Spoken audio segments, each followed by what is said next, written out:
finally get to some overdue maintenance on our 2004 Future and Cherokee. Go ahead and pull your bolt out. All right, here's our control arm.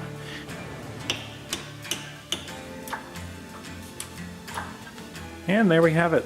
Our new bushing is pressed in. All right, so here we are on those rear bolts.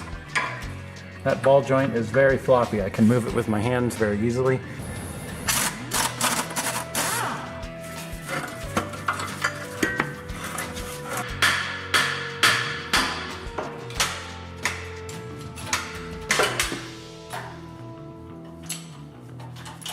Okay, should be pretty good. And there we go. Now it's the nut that I left over on the cabinet.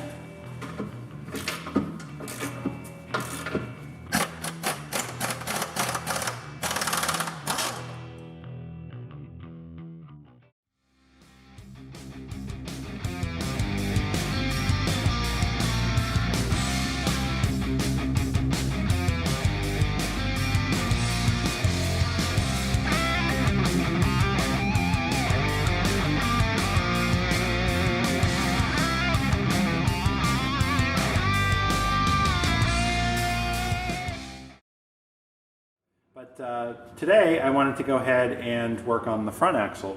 So what we're going to do right now is the upper and lower ball joints, the hub assembly, and while we're at it, we're going to swap out the brake rotor as well. So first things first, we've got to go ahead and get the tire off.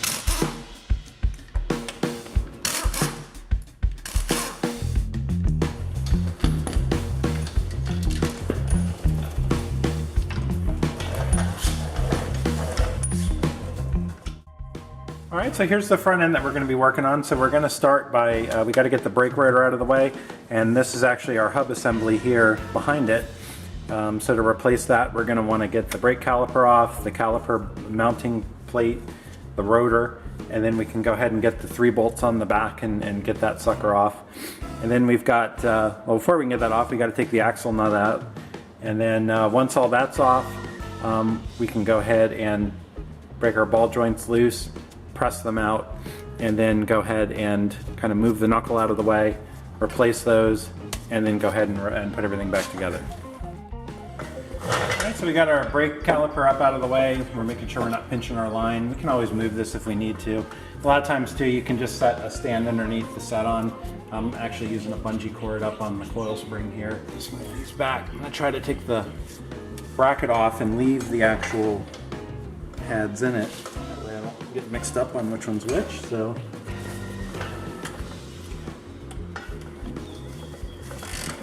okay. One to move our ABS signal wire out of the way.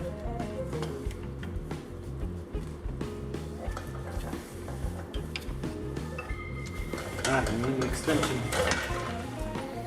Yeah, the wheel turn just a little bit can make it easier if you don't have a big ratchet and you got to use a breaker bar. Sometimes the breaker bars, especially if you're working on a car, you can't get enough movement underneath the car. So turn the wheel, that way you can have the breaker bar coming out, and then you can go ahead and do what you need to do.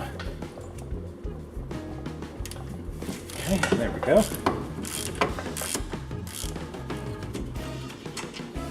Okay, so we can take these off with the pads already in. That way we can just set this aside. We know which pad goes where. They're already in the sliders. We will grease the slider pins on those, so I will say that. So we're going to turn this straight again. All right, so the next thing on this particular one, I know we should be able to get the axle nut off without using a breaker bar. We can just use the impact on it. So that's why I went ahead and took the brakes off. If you had to use a breaker bar, you could have somebody put the brakes on and go ahead and get that nut loose first. If you're not too sure if your impact can do it or you don't have an impact, that's one way to handle it. In this case, I'm pretty confident we'll be all right, and if not, then I'll look stupid and have to put it back on. So let's go ahead and get our rotor off. Let's try to get our rotor off.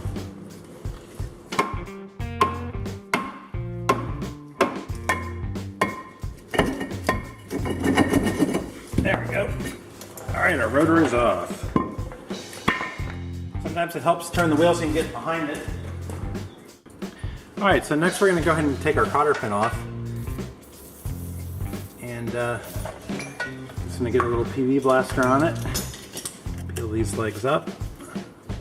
A lot of people come in and they'll just cut them out, but sometimes they get a little rusted in, especially on these outside ones. I've run this car with some steel wheels without center caps on it, so it does have a little bit of extra rust. Sometimes I like to use a punch and a hammer just to get a little, break some of the, hammer it out. There we go. No worry if you break the cotter pin, you can just put a new one in. So.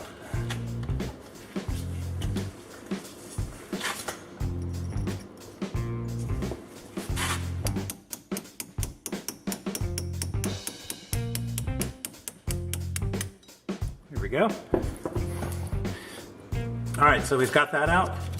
Let's pop our cover off here. And we can go ahead and see our axle nut under there. And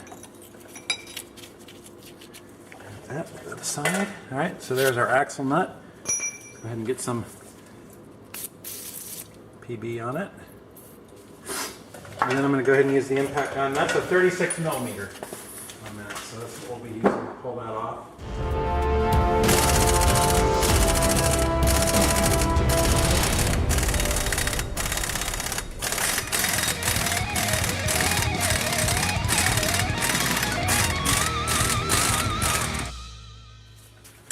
Okay, and there's our axle nut off. There's the washer behind it. Go ahead and just pop that out. All right, this will be a pain.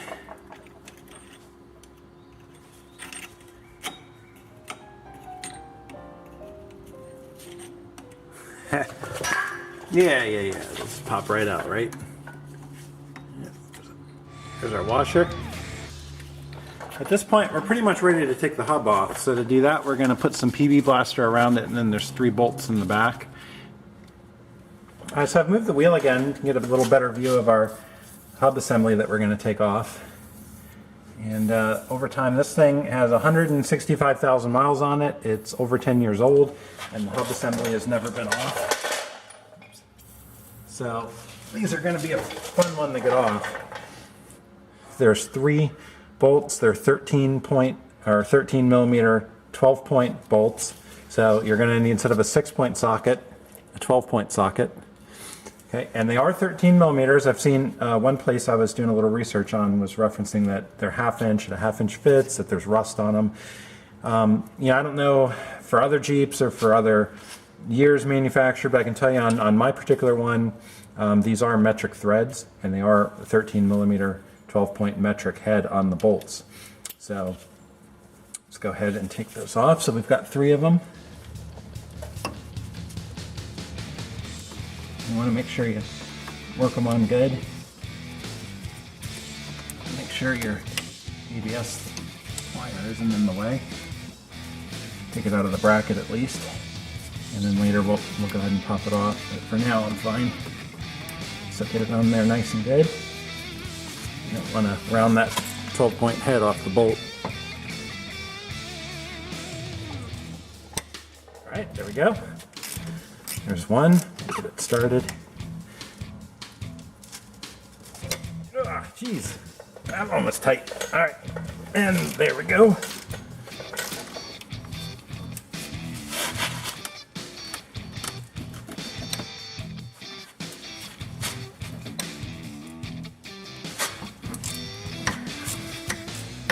Go.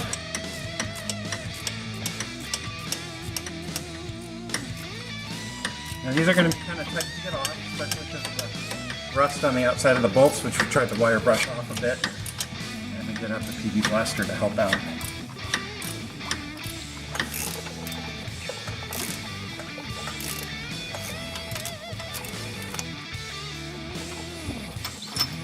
Okay, there's another one.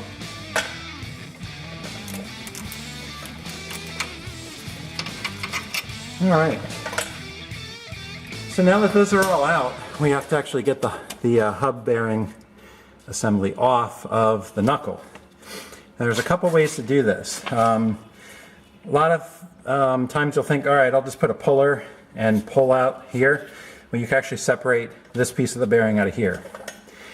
Some people will chisel along this side with a cold chisel and try to get it out a little bit at a time, try to get it even. But I found one of the best methods is what they refer to as a sacrificial bolt method. And you basically get a bolt of the same threads, long enough to stick out. You kind of thread it here. I like to use this one because I can get a good swing at it.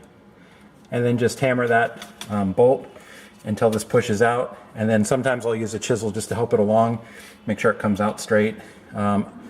Because the Grand Cherokee has the kind of CV axle, you got to be careful that you don't puncture the boot when you're hitting it. So you want to kind of take some care as you're doing that. But we're going to go ahead and use that method to get this out. Hopefully we'll be able to at least break it loose a little bit and then kind of chisel around with the cold chisel. Just act as a wedge. We're not actually chiseling away anything, and except rust. But once we do that, we can make sure it comes out evenly. There's actually a lip that it goes in, that it goes into the knuckle. So if it tries to come out crooked, it'll jam up. So you want to kind of get a little bit either way. And I'm not really comfortable trying to hit around here where we've got our tie rods and stuff. So we're just going to go ahead and do our sacrificial bolt technique.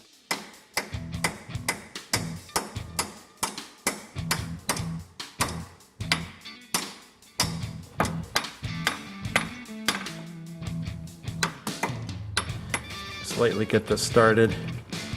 I'm not too worried about the threads. The actual knuckle isn't threaded, only the threads on the bearing assembly, and we're replacing that, so not too worried about those.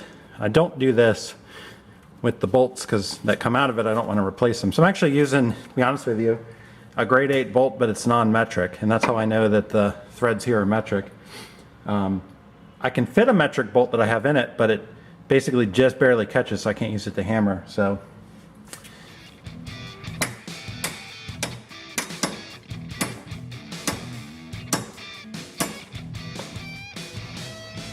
all right, and if you can see down here, we're actually starting to have our flange separate a bit. All right, so our sacrificial bolt method has gotten us started. But again, I don't want to keep hammering on that side and jam it up in the lip on the knuckle. So I'm going to go ahead and use our chisel. Just go the rest of the way around.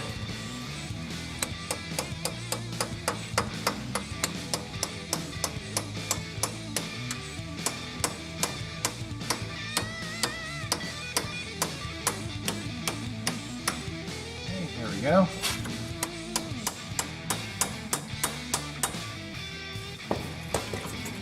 And there we go. And there we go. There's our bearing assembly. All right, we'll go ahead and pull out our axle. So then these Jeep axles on the Dana 30 are oil levels below the actual axle point. So we can pull these out without any problem. Set that aside. We'll go ahead and inspect the boot on the CV joint. But everything so far is looking pretty good. All right, now that that's out of the way, I'm going to go ahead and take off our ABS sensor here. And that's an 8mm bolt. Get this out of the way so that we don't damage it. All right, there's our ABS sensor. Move that out of the way over with the caliper so we don't damage it. All right, next we're going to take our cotter pins out of both ball joints. And the way we're going to do the ball joints, all right, so we got the one up here, the nut's right under here, and it does have this bracket for the ABS sensor. The one on the bottom, they're both pointing down. Both the ball joint studs are pointing down. So if we were to take all the nuts off and then break the taper on one of them, it'll actually break the taper on both. You'll drop the knuckle down. I'm actually not going to remove the tie rods here. What I plan to do is go ahead and pop this off, move it over off to the side, and I'm going to use a bungee just to hold it up on the sway bar.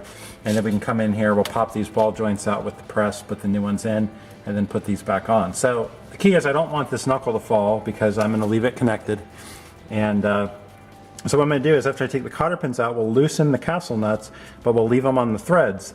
That way we can break the taper, but have the control of knowing they're going to stop when they hit those nuts. Alright, so I'm going to go ahead and work on getting those cotter pins off. They're nice and rusty. I might just cut them out. Once we're at that point, we'll break the nuts loose, break the tapers, and then we'll get everything squared away. Alright, so we got our cotter pins out, so we're just going to loosen up our ball joints. We got the bottom one loose, just enough to break the taper. And then we're going to go ahead and loosen the top one. There we go. Alright, so again, enough to go ahead and break our taper. Alright, so we're going to use a pickle fork to go ahead and break the taper on our ball joints. We're just going to put this tool right in here, and then that's going to go ahead and kind of wedge in and separate the knuckle from the axle piece here, thus kind of separating the taper on the ball joint. And this whole thing will drop down. It'll catch on the nut that we left down here. Now, if you're planning to reuse ball joints, or if you're doing something like tie rods, this really isn't the best tool to use because you will tear the boot up using this tool, but we are replacing them. This is the easiest way to go ahead and whack these loose. So we're going to go ahead and get it started.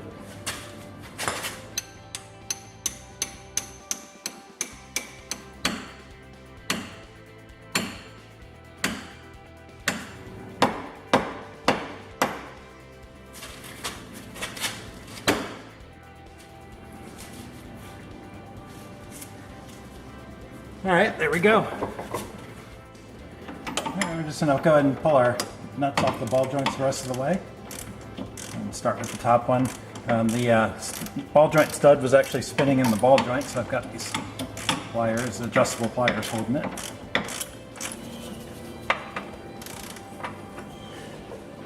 Alright, and as you can see, I've got a pretty hefty bungee cord holding up our knuckle assembly. As I go ahead and take this off. Now we can drop this out of the way, swivel this out of our way, and like that we've got the bungee cord holding it up. We'll go ahead and, just to make sure we're safe, go ahead and double up.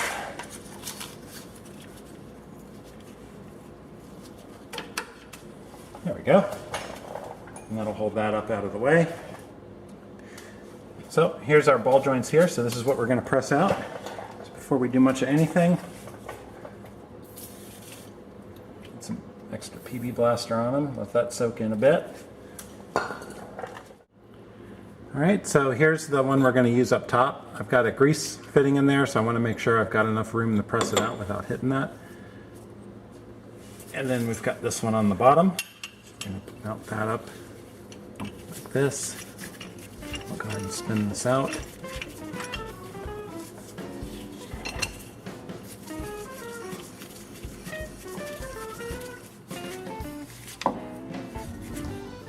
Alright, so we got our tool in place. We have our cup down here to press up. We have our receiver cup. And we're just going to go ahead and find the right socket to go on top. Okay, then we're going to go ahead and wrench this down.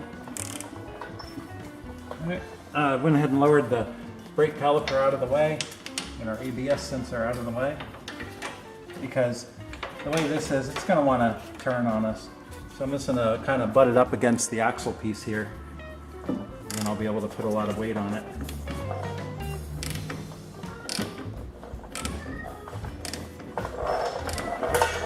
Alright, once we get it tight, we're going to take our hammer. We're going to hit the edge here.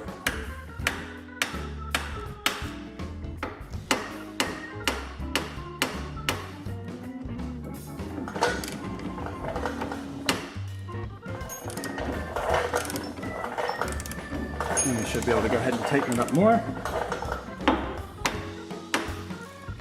And there we go. And it'll be a little tight, but go ahead and tighten it in. It'll start to loosen up as you press it out.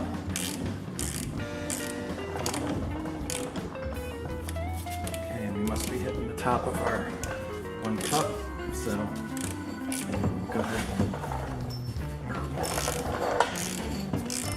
and pop it off. Okay.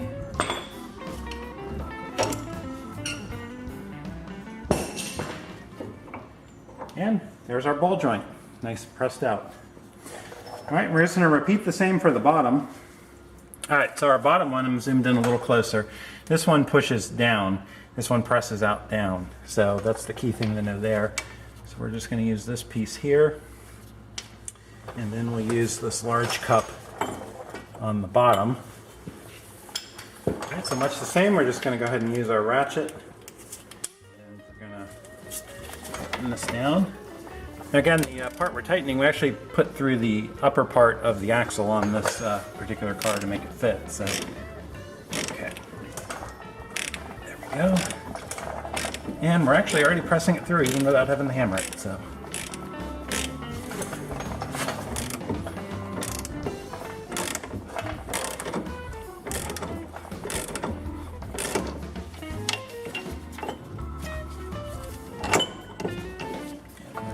And we'll just do the rest just like this.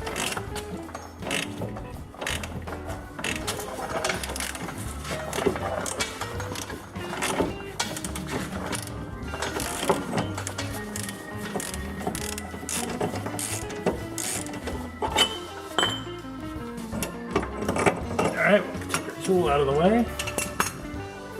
Just hammer it out the rest of the way. Go. Take out there as well. So we're pretty much ready now to reinstall our ball joints, and as they say, it's pretty much the reverse way we took them out. We're going to press them back in, and there's a couple tricks for doing that, and on this particular vehicle there is a specific type of tool you're going to want to use to press it in, the cups. There's actually one cup, if you have an assortment of them, it's probably tough to see, but this has a bit of a taper, a bevel. It kind of goes like that. It's in an angle. So this angle piece is very important because the ball joint actually up here is in a slight bit of an angle. So it's very easy as you're pressing these back in, because there's this little bit of an angle the way that this sits, you can press it in trying to go straight up and down. But since this piece is actually angled up a little bit, you're going to put the ball joint in at an angle and it's going to hang up. Just like when we were taking that hub assembly off, we wanted it even to come straight out so it doesn't jam up in the lip. Same thing in the race here as we're pressing in. We don't want the ball joint going crooked, jamming up and damaging either the ball joint or the race itself, and then not seating properly, being loose, being unsafe, etc. So you got to make sure you have the right one. Some people. Alright, so we're ready to press in our ball joints, and just a tip, you're going to want to start with the bottom, because that way you're able to position the tool, the press tool, up through the top here, because you're going to want to press, up from the bottom. If you do it the other way around, that ball joint's going to be in the way. You're going to have to kind of do this off center, and it's probably possible, but it's really not the way you want to do it. You really want to press these in nice and square and straight. So that's what we're going to go ahead and do. It's our new lower ball joint using this. So basically, to put it back in, we're going to want to press it up. I've taken the boot off, and we're going to use this piece, which will sit, whoops, like this, nicely on that lip without damaging the internals, and then it'll sit in the receiver of our press tool. Okay, so we've got that set in place. Go ahead and just tighten it up. To just make sure everything is nice and square. And we can go ahead and press our ball joint in.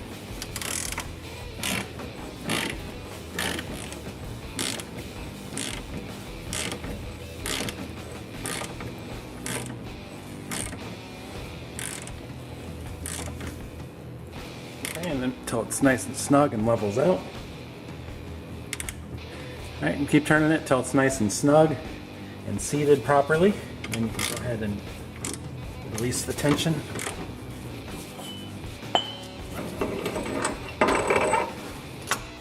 Okay. And there's our bottom ball joint pressed in. Make sure that it is seated correctly. We're going to want to remember to put our boot on before we go too much further, but we're going to first do the top one. Okay, so again, same deal on the top. A little bit of grease inside of our race. We'll go ahead and drop the ball joint in. All right, so on this one, we're going to utilize this cup on top, and then on the bottom, mentioned earlier, we're going to use the beveled receiver. Okay, so we're going to go ahead and take our tool, slide this on this piece.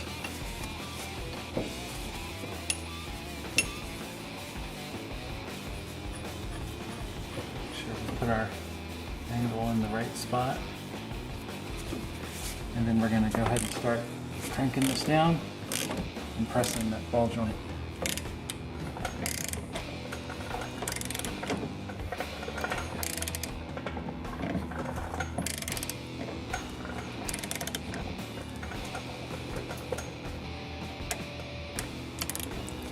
All right, and there we go. Our upper ball joint is installed, and our lower ball joint is installed. Now the next thing we're going to need to do is go ahead and put the grease fittings on. An important thing to note for the bottom one here, we're going to go ahead and, well, first we'll have to reinstall the boot.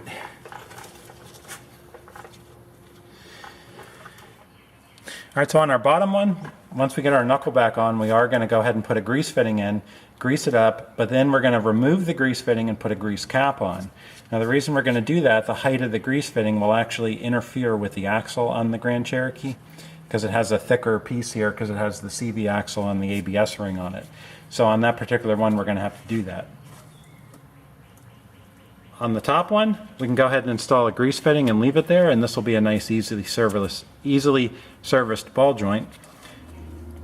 All right, so first things first, we're going to go ahead and install our grease nipples, or grease fittings, whichever you want to call them.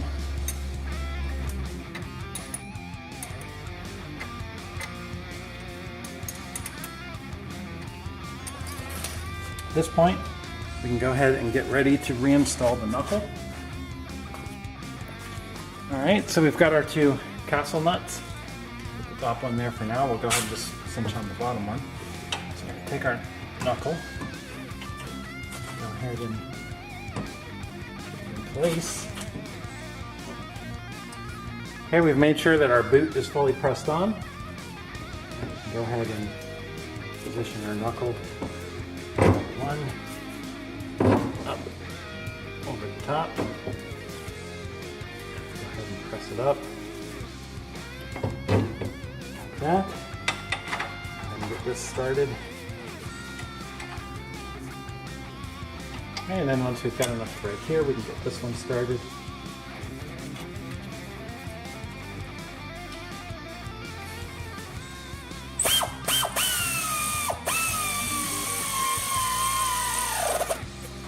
Alright, then once our knuckle's on, we're going to go ahead and torque them down.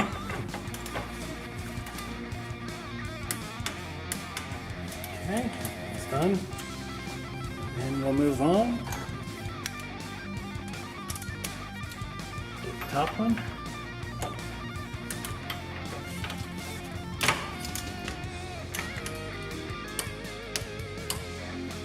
Okay, and then all you got to do is turn your castle nuts just a little bit further, just enough so you can fit your cotter pins through. And then once you've done that, you're all set. You can put your cotter pins in.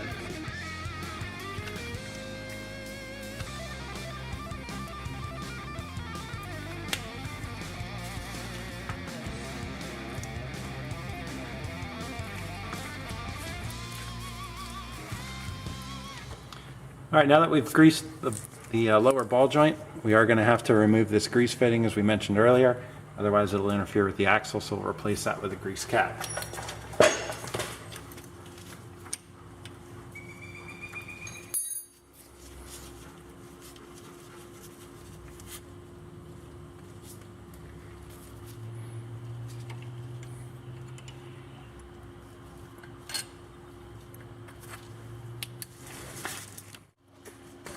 Now we can reinstall our axle.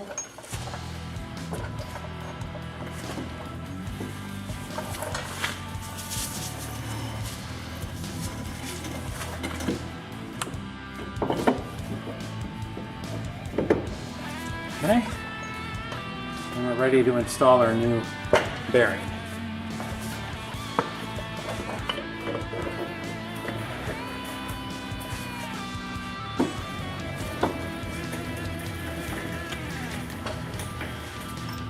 Get our new bearing installed, we'll slide in the bolts, those started.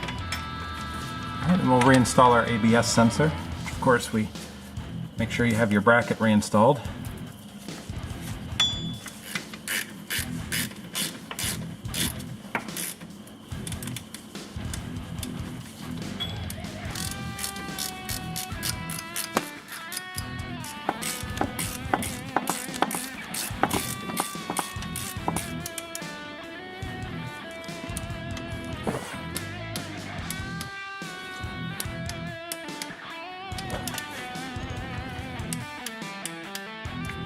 That looks good.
Better shape.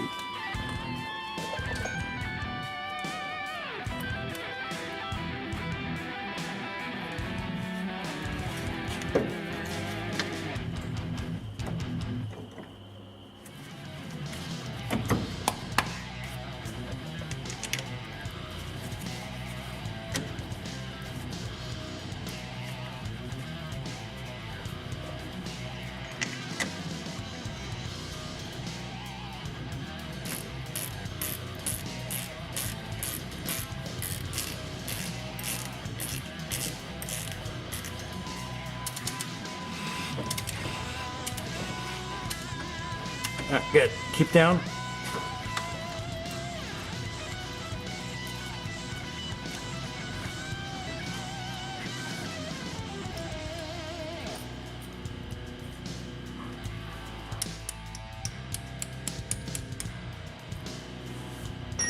All right. I think we're all done.